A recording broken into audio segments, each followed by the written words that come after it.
हिंदुस्तान की सरजमीन पर एक बहुत बड़े बुजुर्ग हैं, सुल्तानुल औलिया सैयदना सालार मसूद गाजी, बहराइच शरीफ में आराम फरमाए।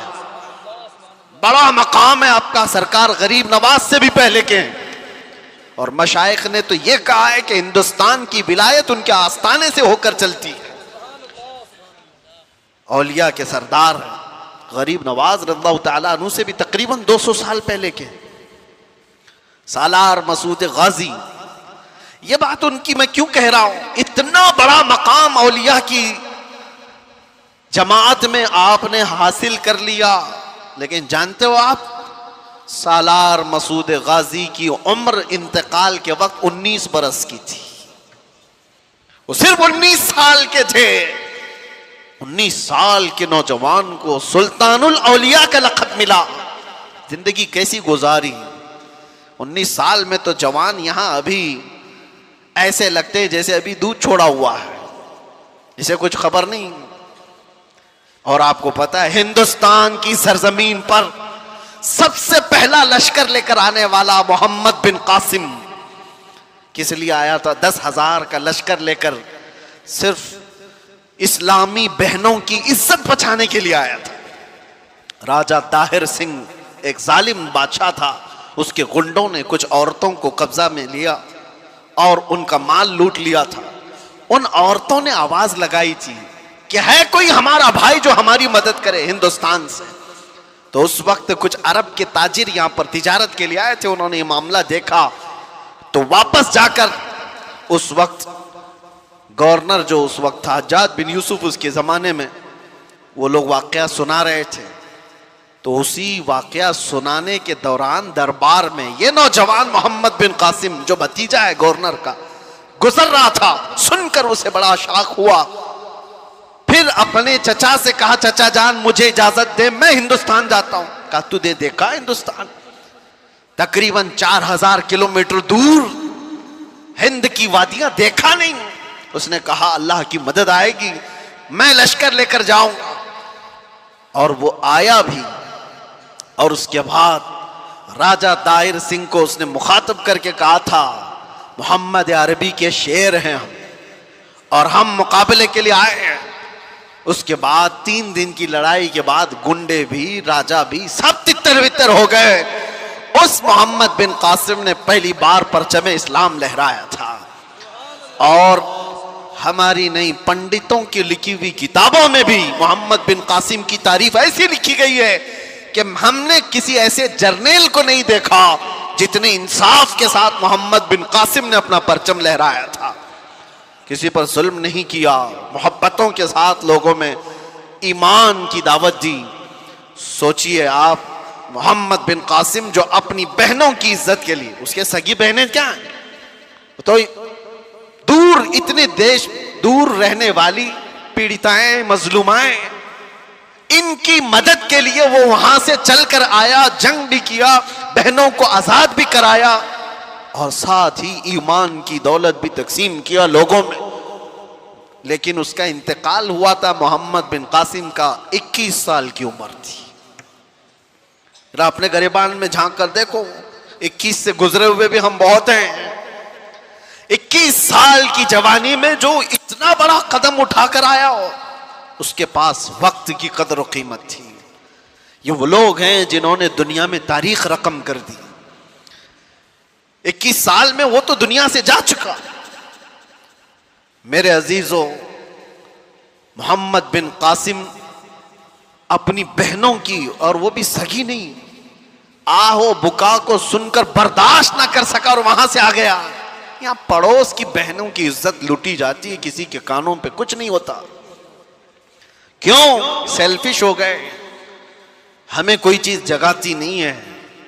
नौजवानों, आज तो हालात ये है कि हमें ये तो पता होता है किसके घर की बेटी भाग गई, लेकिन ये नहीं पता होता कि किसके घर में भूखा सो रहे लोग, किसका बाप अपनी बेटी की शादी के लिए तरस रहा है, ये खबर कहां होती है।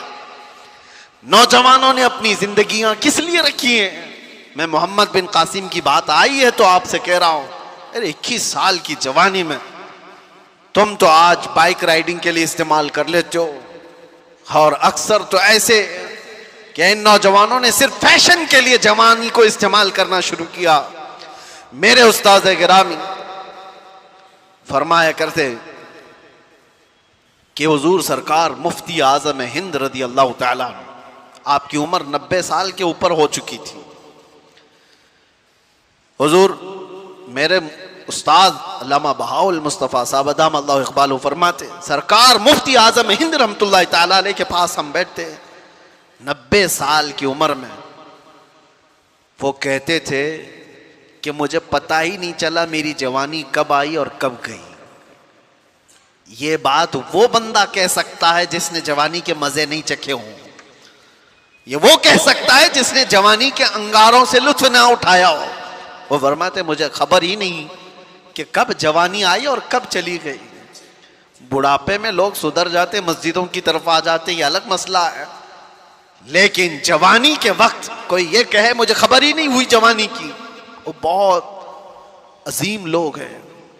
मेरे अजीजों, नौजवानी जो अल्लाह के नबी सल्लल्लाहु अलैहि वसल्लम ने तुम्हें फरमाया गनीमत जानो बुढ़ापा आने से पहले, सेहत को गनीमत जानो तुम्हारी बीमारी से पहले, अपनी तमंगरी को, अपनी मालदारी को गनीमत जानो भिखारी होने से पहले, मोहताजी आने से पहले, फक्र आने से पहले।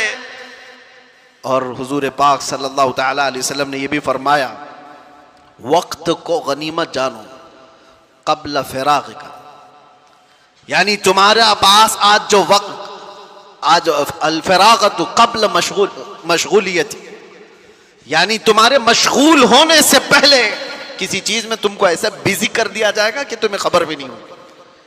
आज खाली वक्त है तो उसमें कुछ कर जाओ। जिक्र अज़कार की ये जो महफिलें हैं ये इन्वेस्टमेंट है तुम्हारा। बाद में शायद हो सकता है किसी ऐसी चीज में लग गए, वक्त ही नहीं मिलता। कितने ऐसे लोग हैं, मैं आपको बताऊं, सैयदना यहया अलैहिस्सलाम अल्लाह के नबी आधी रोटी खाते थे रोजाना और रात भर खड़े होते थे, रात भर इबादत करते थे। एक दिन आप खाना खा रहे थे तो आधी रोटी से ज्यादा पौनी रोटी खा लिया, पूरी नहीं, पाव और ज्यादा खा लिया।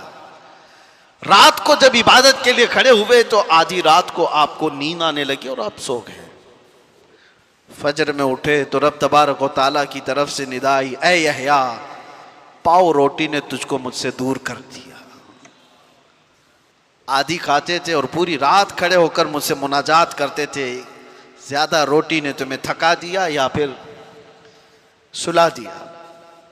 मैं आज ये कह रहा हूं, कितने ऐसे नौजवान जो हमारे साथ मुसलसल पाबंद सलात थे, नमाजें पढ़ते थे, कुछ ऐसे अयाम आए कि वो दिखते ही नहीं। फिर वो महफिलों में भी सरे महफिल बैठने वाले हाजिर बाश लोग, पूछा गया कहाँ हो, दिखते ही नहीं। कहा क्या करूं, जॉब से टाइम ही नहीं मिलता, क्या करूं, बिजनेस ऐसा हो गया है कि वक्त ही नहीं मिलता।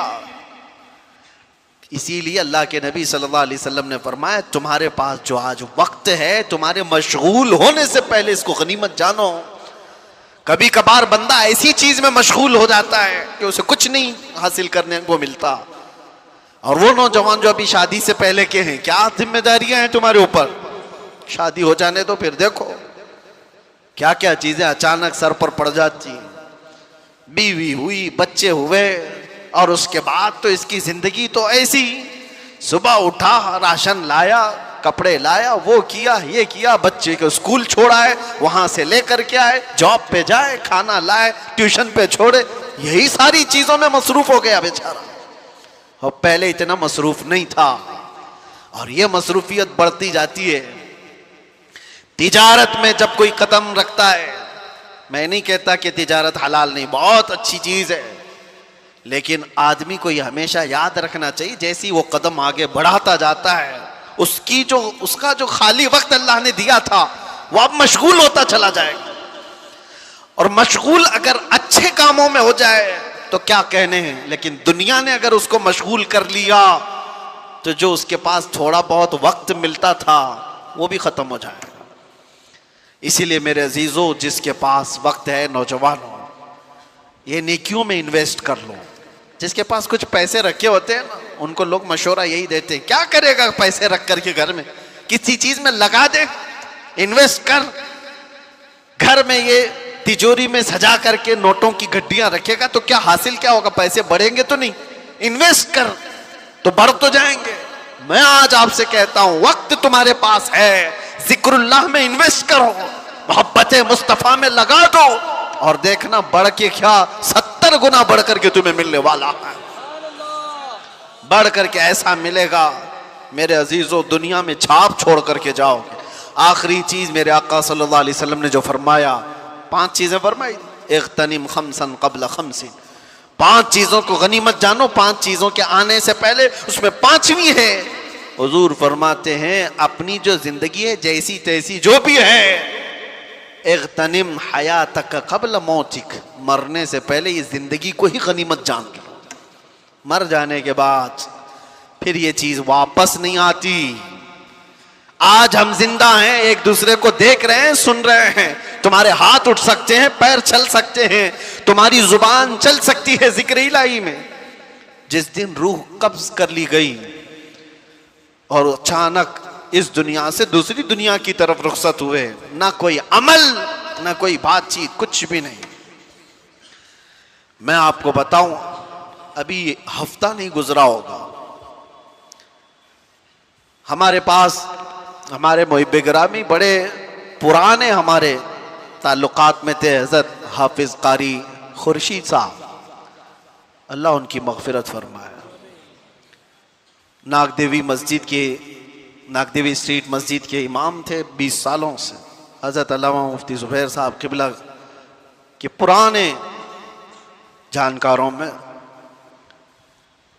मुझसे अक्सर मिलने के लिए वो आए रात को,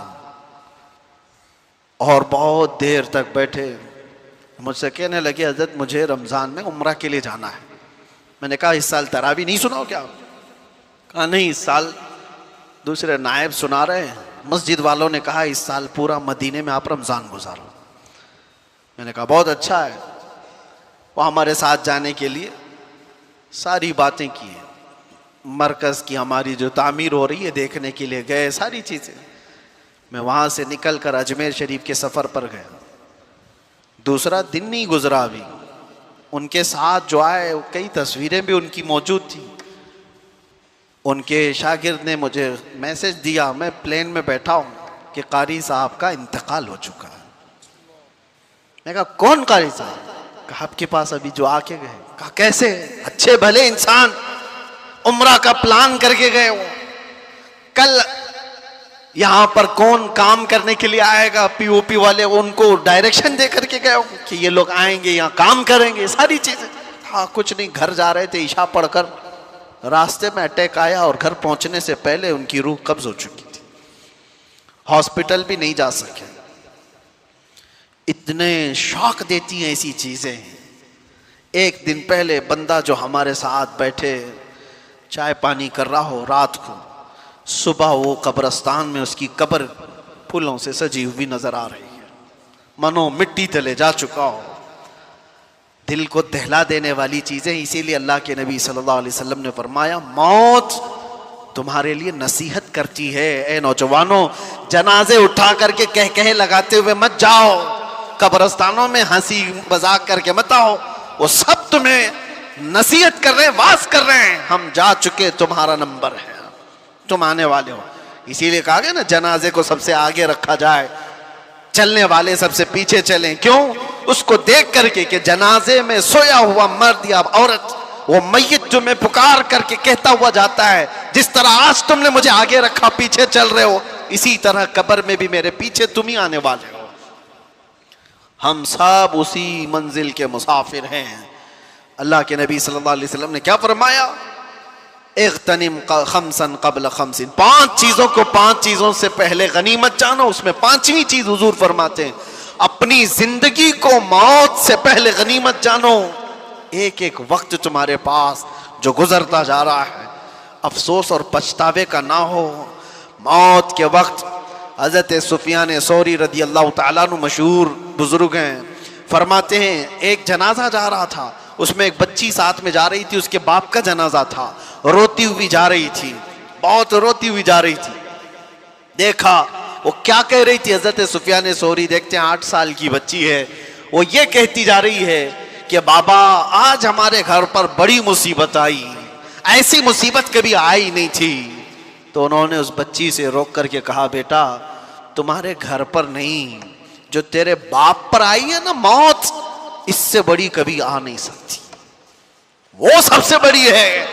तुम तो दूसरे दिन नॉर्मल हो जाओगे, खाने पीने लग जाओ, जिस पर मौत आई है वो सबसे बड़ी आजमाइश है उसके लिए। तू ये नहीं जानती कि तेरे बाप पर जो आई है वो सबसे बड़ी है। उसके बाद उस बाप को जनाजा ले जा करके दफन कर दिया गया।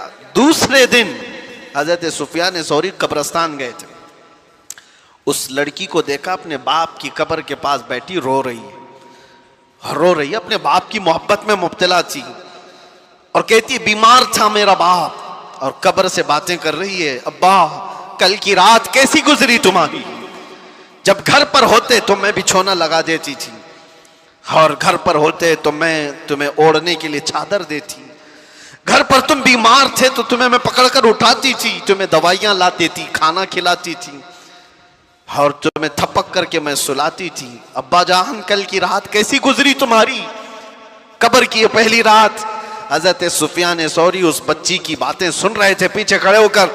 फिर आपने आकर के कहा बेटा बाप से ये मत पूछ कि कल की रात कैसी गुजरी, और तू अपने वाकयात मत बता कि मैं तुझे बिस्तर पर उठाती थी, सुलाती थी, चादर देती थी, थपकती थी। ये पूछ बाबा हमने जो कफन पहना कर भेजा था उसको फरिश्तों ने रखा है या उसको निकाल कर नंगा कर दिया है। ये पूछ कि तुझे हमने सही सलामत जिस्म के साथ भेजा था, कहीं इस सही सलामत जिस्म पर सांप और बिच्छुओं ने तो हमला नहीं कर दिया है। ये पूछ अपनी बाप से। खाने पीने की चीजें, दवाइयों की चीजें हो गई, खत्म हो गई।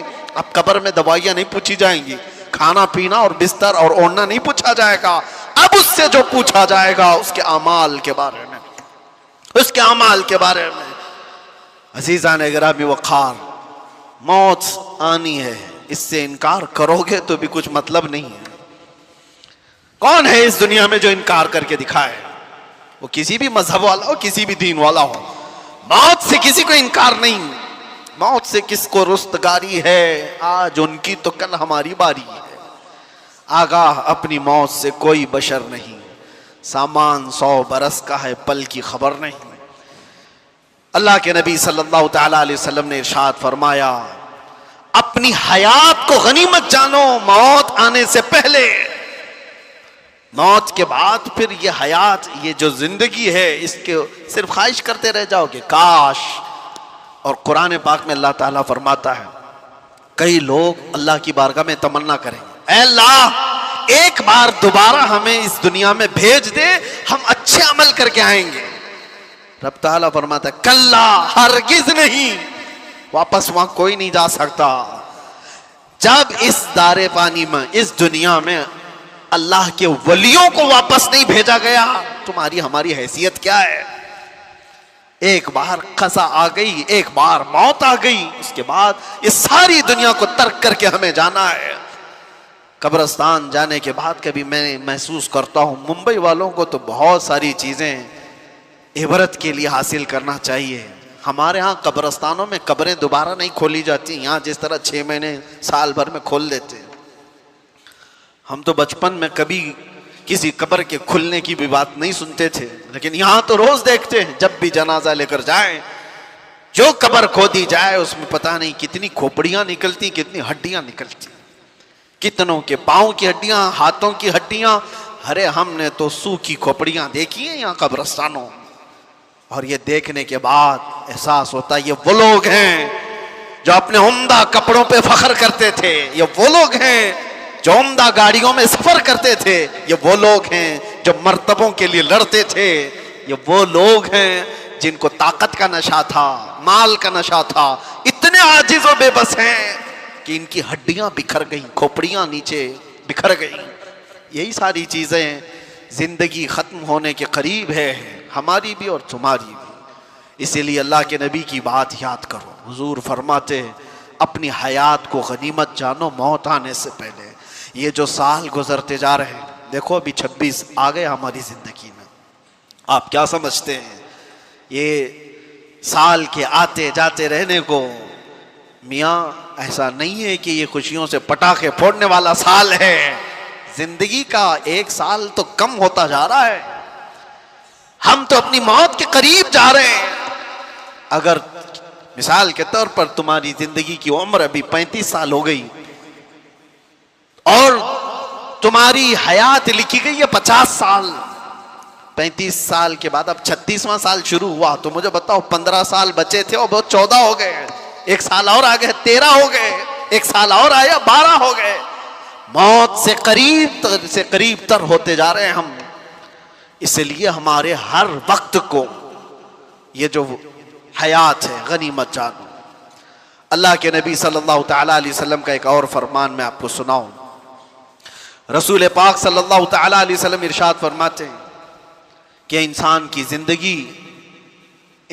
जिंदगी इतनी मुख्तसर है, इतनी मुख्तसर है कि क़यामत के करीब जो आने वाले हालात हैं उसके मुतालिक हुजूर फरमाते हैं बच्चे जवान लगेंगे, जवान बूढ़े नजर आएंगे। मतलब क्या है? ये वो जमाना है जिसमें बच्चे ही जवान दिख रहे हैं अब, और जवान जो है वो बूढ़े दिख रहे हैं। देखो ये 5-6 साल के बच्चों को जो आज मालूमात हैं, हमारे जमाने के जवानों को भी नहीं मालूम थी। आज के 5 साल के 6 साल के बच्चे पूरा तुम्हें चला देंगे। इंटरनेट के बादशाह हैं ये, इनको मोबाइल हाथ में दो, पूरी दुनिया ये बताते हैं, सारी चीजों का इल्म इनको। जवानी के जो मामलात मालूम थे वो 5-6 साल के बच्चों को आज मालूम है। यही तो मेरे आका ने फरमाया एक जमाना आएगा बच्चे तुम्हारे जवान दिखेंगे। और जवानों का हाल यह है कि सारी जवानी तो बचपन में खत्म कर लिया, 25 साल के हो रहे, 30 साल के हो रहे, बुढ़ापे जैसी शक्ल हो गई, बाल सफेद होने लग गए। कई लोगों की जिंदगियां देखी हमने 30 साल के बाद रिटायर्ड होते दिख रहे हैं, घर नहीं चल पा रहा है, ताकत जवाब दे रही है। अरे 30-40 साल की उम्र में लटक गए। बहुत सारी ऐसी जिंदगियां, ये कयामत के करीब हम उस जमाने में जी रहे हैं। हमारी जिंदगियां अब शॉर्ट होती जाएंगी, मुख्तसर होती जाएंगी, और शायद अगलों को जो उम्रें मिली थी वो उम्रें भी हम पहुंच नहीं पाएंगे। इसीलिए जितनी जिंदगी हमारे पास मुख्तसर सी है, कुछ कर गुजर जाओ और इसको ज़ाया होने मत दो। अजीज़ान गिरामी वक़ार, अब मैं बातों को समेटते हुए उन औलिया कामिलीन, अच्छा एक बात मैं बताना भूल गया, मैंने मोहम्मद बिन कासिम की मिसाल दी, सुल्तान सालार मसूद गाजी की मिसाल दी।